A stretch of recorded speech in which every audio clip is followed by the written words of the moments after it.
조선야담 이야기 시작합니다. 옛날 옛적 날고 긴다는 도둑이 하나 살았습니다. 이 도둑은 자신이 그냥 도둑이 아니라 스스로 의적이라는 자부심이 있는 자였지요.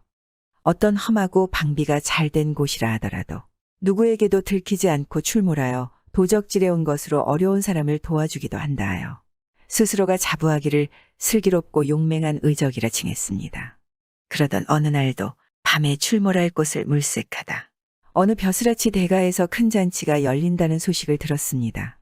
잔치가 열렸으니 들어온 물건도 가득할 것이고 잔치가 큰 잔치이니 먹고 떠들고 요란법석하지 않겠나.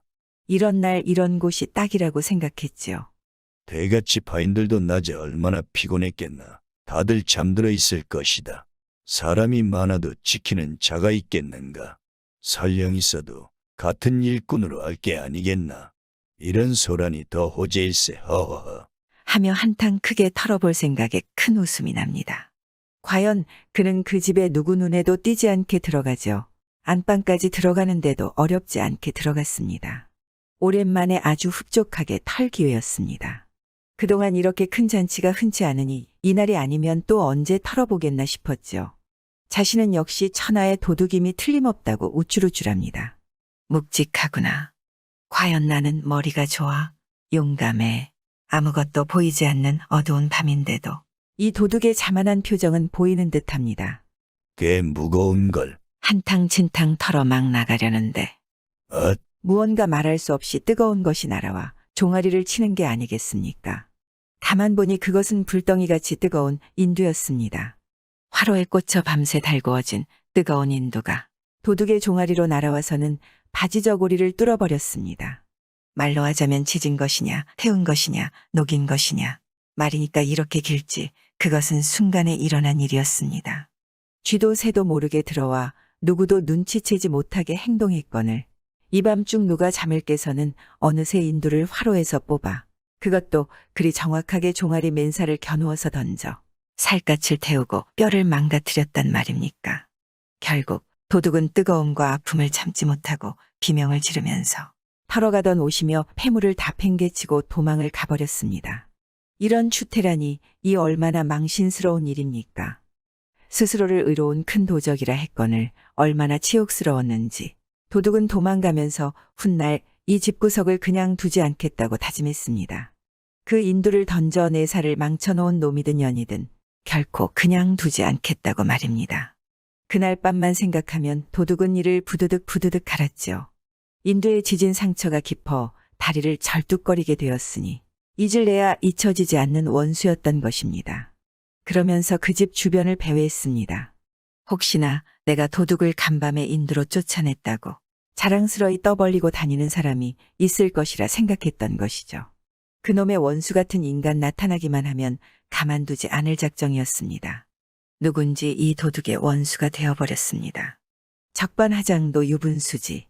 간밤에 남의 집을 털던 도둑질한 자가 도리어 이렇게 앙심을 품고 있다니요.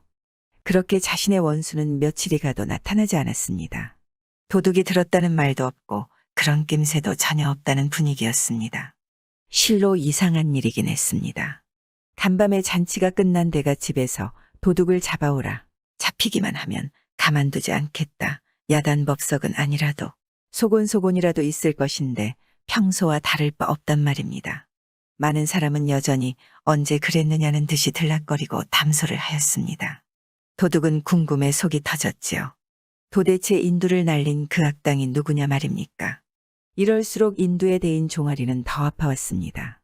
그 뜨거운 인두가 바지 저고리를 뚫고 이내 버선 속으로 떨어져서 무지무지하게 다리 고생을 했으니 자신의 잘못을 알기도 전에 더 악한 마음을 품었던 것이었죠. 결국 인도 악당을 찾지 못하고 내 평생 그 인도 주인을 못 찾다니. 하며 한스러워합니다. 그렇게 세월이 흘렀죠. 그날 이후로 도둑은 도둑질을 그만두었을까요? 그럴 리가 있겠습니까? 자신은 원수라 여겼지만 잘 따져보면 도둑질을 하고도 잡혀가지 않았으니 누군가가 자신에게 기회를 준 거 아니었을까요?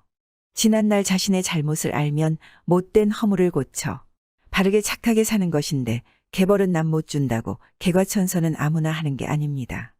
이런 남의 것 귀한 줄 모르고 남의 것이나 훔치며 사는 자의 끝은 무엇이겠습니까? 잡혀야 마땅하겠지요. 그리고 호된 벌을 받아야 될 거 아니겠습니까? 게다가 뉘우칠 기회가 없었던 것도 아닌데 말입니다. 드디어 이 도둑은 잡혔습니다. 그래야 세상이 공평하겠지요. 이 도둑도 이제는 늙었습니다. 혈기 있을 때나 의로운 도적이니 슬기롭고 용맹하다 하지. 세월에 장사 없다고 늙고 늙어서는 평범한 도둑에 불과했습니다. 어느 집 안방을 뒤지다 관아에 잡혀왔지요. 그 관아 대장이 그 도둑에게 심판을 내렸습니다. 내 이놈, 네가 네 죄를 알렸다. 지난날 내가 지은 죄는 너무 막중하다. 남의 재산 귀한 줄 모르고 날뛰며 이날까지 도둑질하였으니 용서할 수 없다. 그리하여 사형을 내리는 바이다. 이제 마지막으로 할 말이 있으면 해보아라. 한때 스스로 의로운 도둑이라 자신하고 살아서인지 원도 한도 없이 그저 죗값을 겸허히 받겠다며 말합니다. 예, 저는 죽어도 쌉니다. 그런데 살아생전 꼭 만나고 싶은 원수가 하나 있습니다. 그 원수를 못 죽여서 죽는 것이 억울할 뿐입니다. 그 원수는 어느 면에서 존경스럽기도 했는데 죽기 전에 그 원수가 누군지 알지 못하고 죽는다는 게 아닙니다. 그래, 그 원수, 존경할 만한 너의 원수가 누구냐? 남자냐? 여자냐? 어디 사느냐? 듣고 보니 이 대장도 궁금했습니다. 그리고 마지막 길에 한이라도 없게 해주려고 물었죠. 그런데 모른다 합니다. 그저 어두운 밤에 인두를 던진 자인 것만 안다고 말입니다. 그러면서 지난날 사연을 다 이야기했습니다. 이야기를 듣다 보니 이 대장도 실로 흥미가 있지 뭐겠습니까? 그날 저녁 이 대장은 낮에 있었던 도둑의 말을 어머니에게 들려주며 참 별일도 다 있다고 하였더니 이야기를 다 들은 어머니가 특별히 내일 그 도둑을 만나게 해달라는 것입니다. 사형에 처한 사람을 뵙겠다니 참 난감하지만 어머니의 청의를 할 수 없이 그리하였습니다. 그리고 다음날 어머니는 죽음을 앞둔 도둑을 보고 말합니다. 도둑아, 나를 보아라. 내가 평생 찾던 원수가 바로 나다. 그 인두를 던진 너의 존경스러운 원수니라. 합니다. 세상에 그 대가 집은 대장의 집이었고 도둑이 털었던 방은 어머니의 안방이었던 것입니다. 도둑을 보고 다시 말합니다. 나는 그때 원래 내 눈을 겨누어 던지려고 하다가 불쌍해서 다리에 던진 것인데 이제와 후회스럽구나. 차라리 그때 그 자리에서 잡히고 벌을 받았다면 이런 죽을 죄를 계속하지 않았을 것인데 말이다. 자신이 도둑을 보내준 인심이 결국 도둑을 죽게 하였다며 안타까워했습니다. 나는 그때 네가 짐을 싸들고 갈 때까지 조용히 기다렸다. 내 동작이 둔할 때 정확하게 달군 인두를 던진 것이다. 너를 도망가게 한 것이다. 도둑은 쫓는 법이지 잡는 법이 아니라 했다 하여 그렇게 했는데 말이다. 나는 감쪽같이 내가 버리고 간 옷이며 폐물을 제자리에 두고 전혀 내색하지 않았다. 원래 그대로인데 무슨 말로 소란을 피우겠느냐. 괜히 소문을 퍼뜨려 너의 표적이 되어서 해를 입기가 싫었다. 그리고 도둑이 얼마간 자신의 집 주변을 배회한 것도 모두 알고 있었지만 그냥 보고만 있었다고 했습니다. 그리고는 아들인 대장한테 말합니다. 자, 대장, 늙은 저 도둑을 죽여서 무엇하여? 살려서 북골의 군사로 쓰고 뛰는 자 위에 나는 자가 있음을 보이구려. 참, 형상이 보이지 않는 묘한 이야기는 조선 때 이완 대장의 어머니 이야기로 전해오고 있다고 합니다.